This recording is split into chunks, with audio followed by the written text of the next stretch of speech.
사람은 누구나 형통한 삶을 살기를 원합니다. 내가 형통하기만 하면 믿음을 잘 지킬 수 있다고 생각합니다.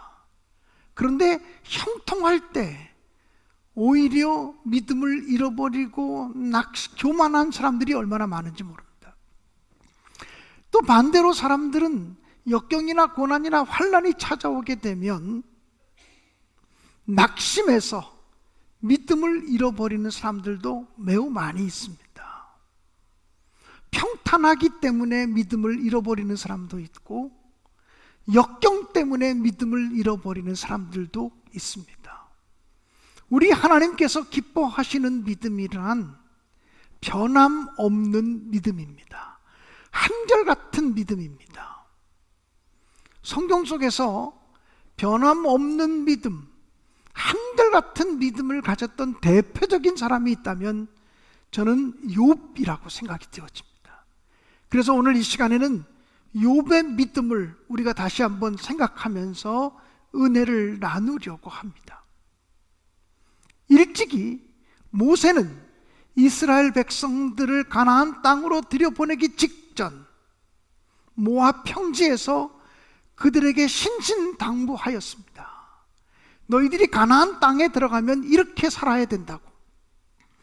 특별히 신명기 8장 12절로부터 14절까지는 이렇게 교훈하고 있습니다.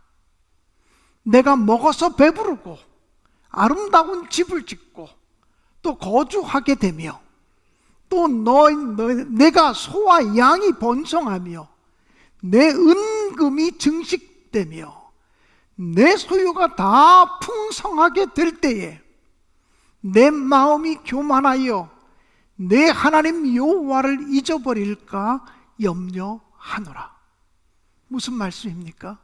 이스라엘 백성들이 가나안 땅에 들어가서 풍족하게 살 때, 배부르게 될 때에, 좋은 집에 거주하게 될 때에 하나님을 잊어버릴까 봐 염려한다고 했습니다. 그래서 신명기 8장 10절에 보면 오히려 배부를 때 하나님을 찬송하라고 말씀하고 있습니다. 배부를 때, 형통할 때, 잘 되어질 때 하나님을 찬송하는 것은 너무나 자연스러운 일이고 쉬운 일처럼 느껴지기도 하지만 실제로 그렇지 않습니다. 사람의 마음이 얼마나 간사한지 배고플 때 가졌던 마음과 배가 부를 때 가졌던 마음이 바뀌는 사람들이 얼마나 많은지 모릅니다. 서양 속담에 보면 여름 한날이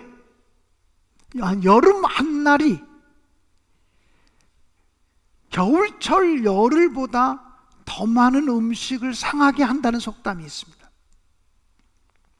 다시 말씀드리면 인생의 겨울에 인생이 타락하는 것이 아니라 인생의 여름에 인생이 타락하기 쉽다는 것입니다. 믿음도 마찬가지입니다. 고난이나 환난이나 역경이 올 때는 하나님 붙들고 기도하며 인내하며 잘 견디고 승리하는데 오히려 평탄하게 되어지면 사람은 자기도 모르게 교만기가 올라오기 시작합니다. 은근히 자기 자랑을 하기 시작합니다. 하나님께 영광 돌리기는커녕 자기 자신의 영광을 드러내려고 하는 마음을 갖게 됩니다. 여러분, 욥이라고 하는 사람을 생각해 보십시오. 욥이 얼마나 잘 살았고 얼마나 잘 되었습니까? 욥기 1장 3절은 이렇게 기록하고 있습니다. 그의 소유물은 양이 7,000마리요 낙타가 3,000마리요 소가 500결이요 암나귀가 500마리이며 종도 많이 있었으니 이 사람은 동방 사람 중에 가장 훌륭한 사람이라. 욥만큼 그렇게 큰 부자가 없었다는 것입니다. 욥은 7남 3녀를 두고 있었고 훌륭한 아버지였고 훌륭한 남편이었고 주변의 모든 사람들에게 인정받는 덕망 있는 믿음의 사람이었습니다. 그런데 욥은 그렇게 잘 되어질 그때에도 하나님을 잘 섬겼습니다. 평탄할 그때에 하나님을 잘 섬겼습니다. 혹시라도 자기의 자녀들이 형통한 것 때문에, 잘 사는 것 때문에 하나님 앞에서 교만해지거나 하나님 앞에서 죄 짓는 일이 없도록 하기를 위해서 자녀들이 생일 잔치를 끝나고 나면 그 10명의 자녀들 한 사람 한 사람 이름으로 하나님께 번제물을 드리며 그 자녀들이 하나님 앞에 진실하고 거룩하게 서기를 힘썼던 그러한 사람이었습니다. 성경은 욥의 모든 행사가 그러하였다고 말했습니다. 욥은 잘 사는 날에도 하나님 앞에서 매사에 조심스럽고 매사에 정말 경건하게 행동했다라고 하는 사실입니다. 사랑하는 성도 여러분, 저는 우리 신내교회 모든 성도들이 잘 되어질 때, 형통할 때, 기도가 응답되어졌다고 느낄 때, 또 어떤 일을 성취했다고 느껴질 그때 더 겸손하게, 더 진실하게 주님을 섬겨나가는 믿음의 사람들이 되기를 주님의 이름으로 간절히 축원드립니다. 사랑하는 성도 여러분, 여러분은 나에게 어떤 시련이나 어떤 역경이나 어떤 고난이 와도 주님을 끝까지 섬길 수 있다고 자신할 수 있습니까? 요즘 사람들은 굳이 오해를 받으면서까지 신앙생활을 할 이유가 없다고 생각하는 경우들이 많은 것 같아요. 그래서 조금이라도 오해를 받으면 못 견뎌 하고 교회를 떠나는 사람들이 얼마나 많은지 몰라요. 고난이나 환난을 당하면서까지라도 내가 믿음을 가져야 된다고 생각하지 않는 것 같아요. 그러다 보니까 예수 잘 믿던 사람들도 신앙의 반열에서 이탈하는 사람들이 얼마나 많은지 모릅니다. 등불은 어두운 밤길에 더 필요한 것이고, 지팡이는 언덕길을 올라갈 때 더욱 필요한 것이지 않습니까? 그런데 사람들은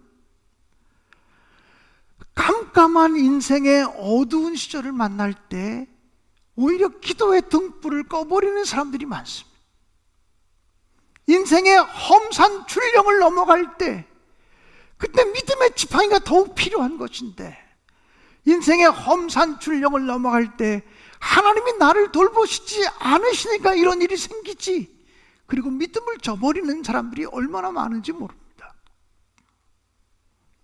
사랑하는 성도 여러분, 욥이라고 하는 사람은 예기치 않은 고난, 예기치 않은 환난, 자기의 잘못이나 자기의 범죄 때문에 고난당한 것이 아님에도 불구하고 시련의 밤이 찾아왔을 때 그때도 믿음을 지켰습니다. 욥은 하루아침에 자기의 모든 재산이 다 사라져버리고 말았습니다. 또 하루아침에 광풍이 불어와서 잔치를 벌이고 있는 그 집의 기와가 지붕이 무너져 내림으로 말미암아 자기 10명의 자녀들이 하루아침에 다 죽임을 당하게 되었습니다. 그뿐입니까? 자기의 사랑하는 친구들마저도 욥을 찾아와서 위로하기는커녕 너가 무슨 죄를 지었나 생각해봐라, 네가 지금 고난당하는 것은 네가 지은 죄 때문이라고 말하면서 욥을 정죄하기 시작했습니다. 심지어는 자기의 사랑하는 아내마저 욥을 향해 이렇게 말합니다. 아직도 그대가 그대의 믿음의 신실함을 지키느뇨? 차라리 하나님을 욕하고 죽으라. 차라리 하나님을 저주하고 죽는 것이 낫겠다고 이렇게 이야기합니다.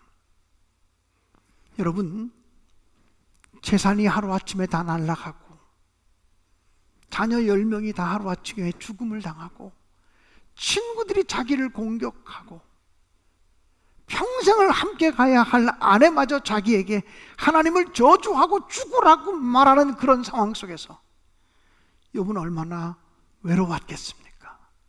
욥은 얼마나 답답했겠습니까?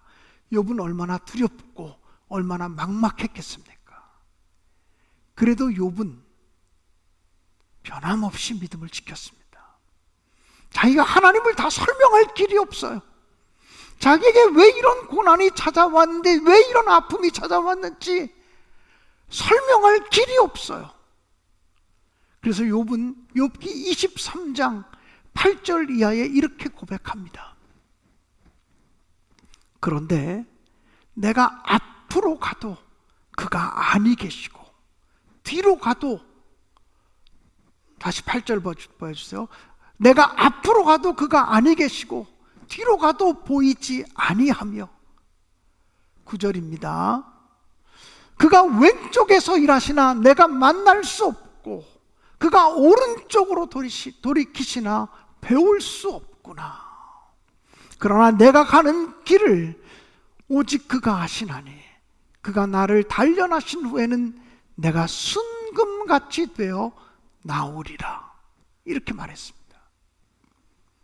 내가 앞으로 가도 하나님을 배울 수 없고, 내가 뒤로 가도 하나님을 만날 수 없구나. 내가 왼쪽으로 가면 하나님은 오른쪽에서 일하시는 것 같고, 내가 오른쪽으로 가면 하나님은 왼쪽에서 일하시는 것 같으니 도저히 하나님을 알래야 알 수가 없다고 고백합니다. 많은 사람들이 나는 하나님을 이해할 수가 없어, 나는 하나님을 도무지 알 수가 없어, 그래서 하나님을 믿을 수 없어, 그리고 하나님을 떠나버리는 사람들이 얼마나 많습니까? 근데 욥은 이렇게 고백하는 거죠. 내가 하나님을 알 수 없어도 내가 가는 길을 오직 그가 아시나니 그가 나를 단련하신 후에는 내가 순금같이 되어서 나올 것이라고 고백해요. 여러분, 무슨 고백입니까? 나는 하나님을 알지 못해도 하나님이 나를 아시면 됐지, 이 고백입니다. 나는 내 앞길을 알 수 없어도, 내 앞길에 어떤 어려움, 어떤 고난, 더 어떤 큰 환난이 올지 알 수 없어도 하나님이 나를 아시면 그것으로 만족하고 그것으로 된 거 아닌가, 이렇게 고백하는 거예요. 그는 하나님이 나를 아시면 분명히 그 하나님이 나를 이 고난에서 건지실 것이고, 하나님이 분명히 나를 아신다면 하나님이 내 앞길을 인도하실 것이고, 하나님이 분명히 나를 아신다면 하나님이 나를 단련하신 다음에는 정금처럼, 순금처럼 더 귀한 믿음의 사람으로 나오게 할 것이라고 고백하고 있는 것입니다. 여러분, 어린아이들, 앞뒤를 잘 분간하지 못하는 어린아이들을 키워본 경험이 있으시죠? 아이가 엄마를 쳐다보는 것이 중요한 것이 아니라 엄마가 또는 아빠가 아이를 관찰하고 있는 것이 중요합니다. 어린아이들이 어떤 때는 얼마나 빠른지요? 순식간에 뛰어내립니다. 높은 곳에 잠깐 올려놨는데 순식간에 뛰어내려요. 아이가 엄마를 향해서 뛰어내는 게 중요한 게 아니라 엄마가 아이를 보고서 달려드는 게 중요한 거예요. 아빠가 아이가 넘어지는 걸 일으켜 세워주는 게 중요한 거 아니겠습니까? 마찬가지입니다. 하나님이 나를 아시고 하나님이 내 가는 길을 아시는 것이 소중한 것입니다.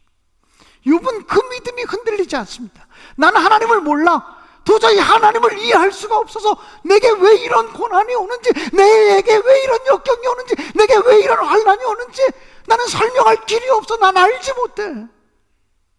그런데 하나님은 나를 아셔. 이 믿음이 흔들리지 않는 것입니다. 하나님이 내 앞길을 인도해, 내가 가는 길을 아셔. 그러니까 하나님이 나를 더 훌륭한 믿음의 사람으로, 더 축복받은 믿음의 사람으로 세워주실 것에 대한 믿음이 흔들리지 않는 것입니다. 사랑하는 여러분, 욥은 어떠한 고난 가운데도, 어떠한 환난 가운데도 그의 믿음이 흔들리지 않았고 그가 온전하게 하나님 앞에 살았다고 하는 사실입니다. 지금 우리 성도들 가운데 내가 예기치 못한 고난 속에 빠져 있고, 이유를 알 수 없는 환난과 역경과 오해와 그리고 말들의 구설수에 놓여 있다고 느껴진 분들이 있습니까? 하나님은 여러분을 아십니다. 하나님이 아시면 됐어. 하나님이 아시면 그 믿음이야. 그것 가지고서 고난의 날에 신앙의 승리자가 되시고 변함없는 믿음으로 살아가시기를 주님의 이름으로 간절히 축원합니다. 사람은요, 가장 선한 일을 하는 그 시간에도 악함이 존재하는 사람들입니다. 다른 사람들로부터 너 지금 최선이야, 너의 믿음을 보니까 최선인 것 같아, 이렇게 평가를 받는 시간에도 하나님은 우리에게 내가 볼 때 너 지금 최악이야, 이렇게 판단하실 수도 있다고 하는 사실을 아셔야 합니다. 사람들은 드러난 결과물을 보지만 하나님은 드러나지 않은 동기를 보시고 있는 분이기 때문에 그렇습니다. 사람들은 결과를 가지고 판정하지만 하나님은 지나온 과정을 가지고 판단하시는 분이기 때문에 그렇다라고 하는 사실입니다. 그러므로 사랑하는 여러분, 여러분들은 우리의 중심을 보시는 하나님 앞에서 언제나 변함없는, 언제나 진실한 믿음의 사람으로 서려고 애쓰시고 힘쓰시는 삶이 되시기를 간절히 축원드립니다. 사단이 하나님 앞에서 욥을 비난합니다. 하나님께서 욥을 그렇게 자랑스럽게 생각하시는데 제가 볼 때에 욥이 이유 없이 하나님을 섬기는 것이라고 생각하지 않습니다. 욥이 까닭 없이 하나님을 섬기겠습니까? 그러면서 사단은 하나님께 이렇게 얘기합니다. 욥기 1장 말씀인데요, 메시지 성경으로 제가 확인해 보도록 하겠습니다. 하나님이 그를 애지중지하시고 그의 가족과 재산을 보호해 주시고 그가 하는 모든 일에 복을 주시기 때문에 잘 섬기는 것 아닙니까? 다시 한번 읽을게요. 하나님이 그를 애지중지해 주시고 그의 가족과 재산을 보호해 주시고 그가 하는 모든 일에 복을 주시기 때문에 하나님을 잘 섬기는 것이 아닙니까? 그의 소유물을 모두 빼앗으시면 어떤 일이 벌어지겠습니까? 그는 틀림없이 주님을 똑바로 쳐다보며 저주할 것입니다. 메시지 성경은 요즘 우리가 이해하기 쉬운 말로 그렇게 번역을 해놓았습니다. 욥이 괜히 하나님을 섬기는 줄 아십니까? 하나님께서 욥을 애지중지해 주시고 욥에게 많은 재산을 주시고 그의 가족들을 보호해 주시고 그리고 그가 하는 모든 일을 형통하게 해주시기 때문에 욥이 하나님을 잘 섬기는 것 아닙니까? 욥에게 있는 것 다 하나님이 뺏어가시고 가져가시면 욥이 어떻게 할 것 같습니까? 두 눈을 똑바로 뜨고 하나님을 쳐다보면서 하나님을 저주할 것 아니겠습니까? 사탄은 이렇게 욥을 참소했습니다. 사탄이 오늘도 우리들의 믿음을 보면서 그러는 거예요. 아유, 아무개 집사님, 아무개 장로님, 아무개 권사님, 아무개 장로님, 아무개 목사가 하나님 왜 잘 섬기는 줄 아십니까? 하나님이 애지중지해 주시고 하나님이 아껴주시고 하나님이 보호해 주시고 하나님이 잘되게 하시고 그의 가족을 복주시고 그가 하는 일을 형통하게 하시기 때문에 하나님 사랑하는 거지, 그가 가지고 있는 거 다 빼앗아 보십시오. 하나님을 사랑하나 하나님을 저주하나 한번 보시자고요. 이렇게 욥이 얘기했다는 것이죠. 그래서 하나님의 허락하에 사단은 욥의 모든 재산을 하루아침에 빼앗아 갔습니다. 하루아침에 욥에게 허락된 10명의 자녀가 다 죽임을 당하게 되었습니다. 사랑하는 여러분, 물질 우리의 희망 아닙니까? 물질 우리의 기쁨 아닙니까? 우리의 자녀, 끝까지 놓을 수 없는 우리의 그 최후의 그 정말 희망이라고 말할 수 있지 않습니까?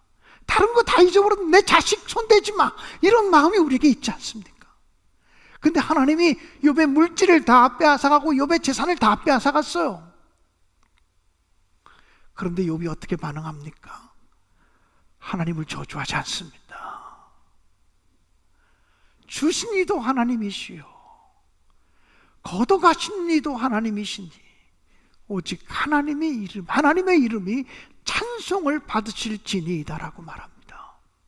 이게 정말 보통 믿음입니까? 그러니까 하나님이 사단에게 말합니다. 거 봐라, 내 종 욥은 신실한 믿음의 사람이다. 그러니까 사단이 두 번째 하나님 앞에서 욥을 참소합니다. 이것도 욥기 2장에 나오는 말씀을 메시지 성경으로 좀 쉽게 읽어드리도록 하겠습니다. 하나님, 자기 목숨을 구하기 위해서라면 무슨 일이든지 하는 게 사람입니다. 다시 한번 읽을게요. 하나님, 자기 목숨을 구하기 위해서라면 무슨 일이든지 하는 게 사람입니다. 하나님께서 그의 건강을 빼앗으시면 어떻게 되겠습니까? 그는 틀림없이 주님을 똑바로 쳐다보며 저주할 것입니다. 사단이 두 번째 욥을 참소한 내용이 무엇입니까? 사람이요, 물질 빼앗겨도 견딜 수 있고 자식 빼앗겨도 견딜 수 있는데 자기 목숨을 더 아끼는 것이 사람 아닙니까? 만약에 그의 건강을 다 빼앗아 가시면 욥이 두 눈을 똑바로 뜨고 하나님을 쳐다보면서 틀림없이 하나님을 저주할 것입니다. 하나님의 허락하에 욥에게 또 그런 시험이 닥쳐요. 근데 욥이 어떻게 반응합니까? 하나님께 내가 복을 받았은지 하나님께 저주를 받는 것도 마땅하지 아니하냐. 하나님께 복 받는 것만 좋아하고 하나님이 벌 주시는 것을 싫어한다면 어떻게 내가 하나님 앞에 좋은 자녀라고 할 수 있겠느냐고 하는 고백이에요. 마땅히 자녀라면 부모로부터 상급도 받고 칭찬도 받아야 되지만 마땅히 자녀라면 부모로부터 오는 야단도 책망도 받을 수 있어야 진짜 자녀가 아니겠냐라고 하는 말이죠. 사랑하는 여러분, 저와 여러분은 그렇게 주님을 섬기고 있습니까? 하나님으로부터 칭찬과 축복이 오는 것만 혹시 바라면서 하나님을 섬기는 사람들이 아닙니까? 그저 기복적인 믿음을 가지고 하나님은 내게 언제나 복 주셔야만 되고 나를 칭찬하셔야만 되고 나를 잘되게 해주셔야만 한다고 생각하며 하나님을 섬기는 사람은 아닙니까? 아니면 하나님이 내게 벌을 줘도 하나님이 나를 책망하셔도 하나님이 나의 아버지시고 나의 구원자시고 하나님이 나의 주님이시니까 하나님으로부터 오는 것이 모두 선함을 믿고 내가 받아들이겠습니다. 이 고백을 하면서 주님을 섬기는 사람입니까? 사랑하는 여러분, 욥의 믿음은 사탄까지도 잠잠하게 하는 믿음이었습니다. 사탄까지도 인정할 수밖에 없게 만드는 믿음이었습니다. 사탄이 우는 사자와 같이 두루 다니며 삼킬 자를 찾고 있지만 사탄마저도 건들 수 없는 믿음, 사탄마저도 인정할 수밖에 없는 믿음. 왜? 하나님 아버지를 신뢰하는 믿음이기 때문에, 하나님으로부터 오는 어떤 것을 사랑하는 것이 아니라 하나님 그 자체를 좋아하는 분이기 때문에, 주님으로부터 오는 어떤 선물을 즐거워하는 사람이 아니라 주님 그 자체를 온전히 신뢰하는 사람이기 때문에 욥의 믿음은 누구도 건드릴 수가 없었다라고 하는 사실이에요. 여러분, 예전에 신앙의 위인들이 썼던 찬송가 중에 이런 찬송가가 있죠.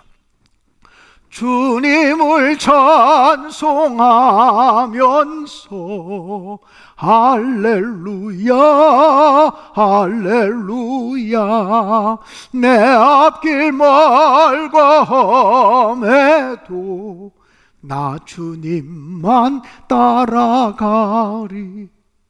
얼마나 귀한 믿음입니까? 내 앞길 멀고 험해도 나 주님만 따라가겠다고.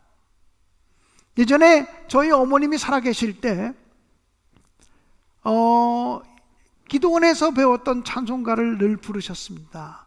설거지하면서 또는 방을 걸레로 청소하시면서 어떤 찬송을 부르셨냐면, 예수 없는 천국은 내가 원치 않아요. 예수 있는 지옥은 내가 싫지 않아요. 예수님 예수님 내 중심에 오소서. 주님 한 분만으로 만족하옵니다.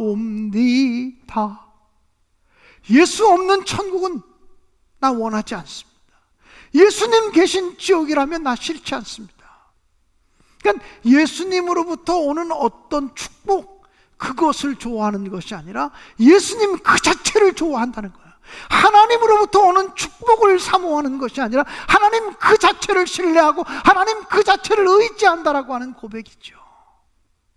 여러분, 이런 믿음을 가진 사람만이 전천후 신앙을 가진 사람, 이런 믿음을 가진 사람만이 어떤 환난 속에서도 어떤 환경 속에서도 변함없이 주님을 섬길 수 있는 사람이라고 분명히 믿습니다. 여러분, 십리길을 걸어가도 굴곡이 있습니다. 어찌 인생길에 굴곡이 없겠습니까? 하루를 살아가도 낮과 밤이 있습니다. 1년을 살아가도 봄, 여름, 가을, 겨울이 있습니다. 어찌 우리 인생에 희비애락이 없겠습니까? 어떤 상황 속에서도 어떤 일을 만나도 흔들리지 않고 변함없이 하나님을 섬겨가는, 믿음을 지켜가는 진실한 신내교회 성도들 되시기를 주님의 이름으로 간절히 축원합니다.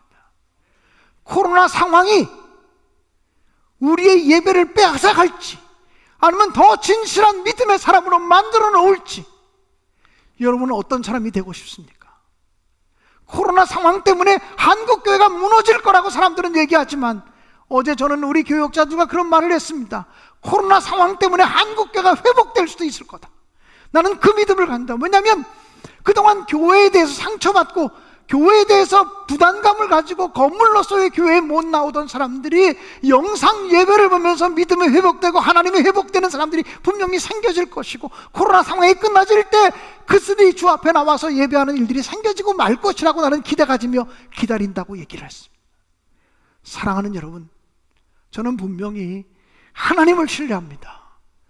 우리의 노력 이상으로 일하시고 역사하신 하나님을 신뢰합니다. 때를 따라 하나님을 다 이해할 수 없어도, 하나님을 다 설명할 수 없어도 하나님이 나를 아시면 됐다, 하나님이 나를 아시면 그만이야, 그분이 나의 앞길을 인도하시고 내가 가는 그 길을 아시나니, 그 믿음으로 전진하는 신내교회 모든 성도들 되시기를 주님의 이름으로 간절히 축원드립니다.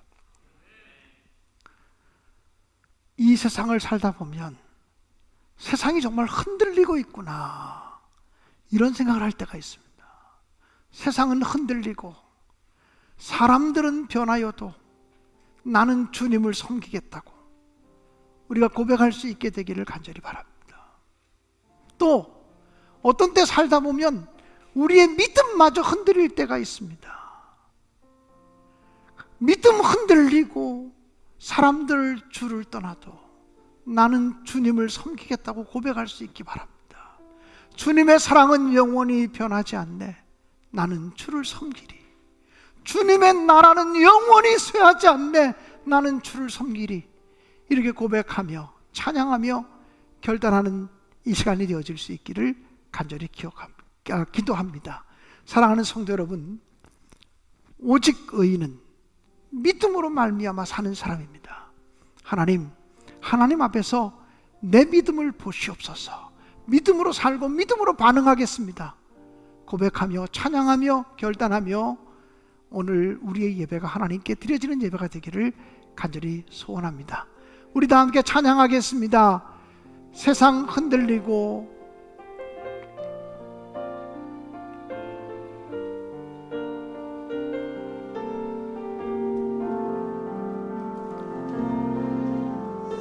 세상은 들리고 사람들은 변하여도 나는 주를 섬기리. 주님의 사랑은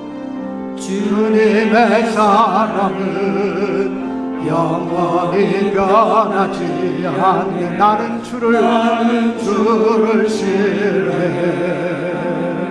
오직 믿음으로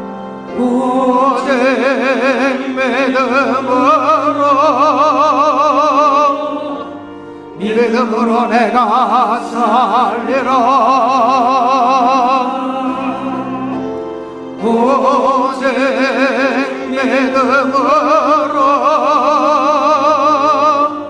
믿음으로 내가 살리라.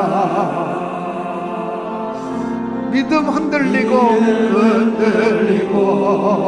사람들 주를 떠나도 나는 주를 섬기리.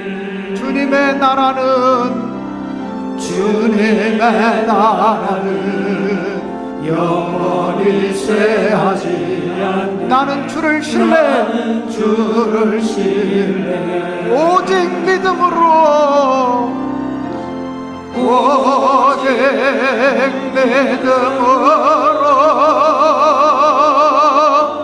믿음으로 내가 살리라. 오직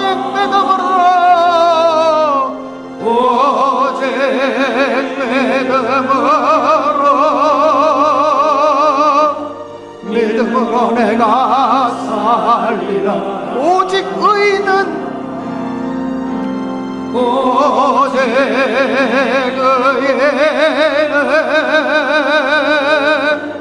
믿음으로 말미암아 살리라. 오직 의인은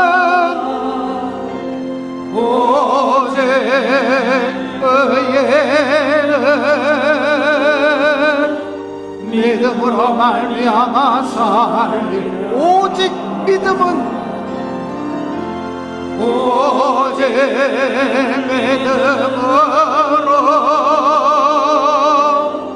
믿음으로 내가 살리라. 오직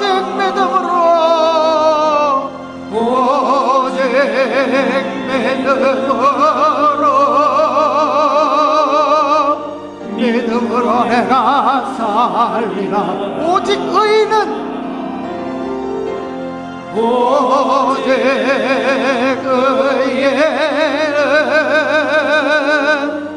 믿음으로 말미암아 살리라. 오직 의인은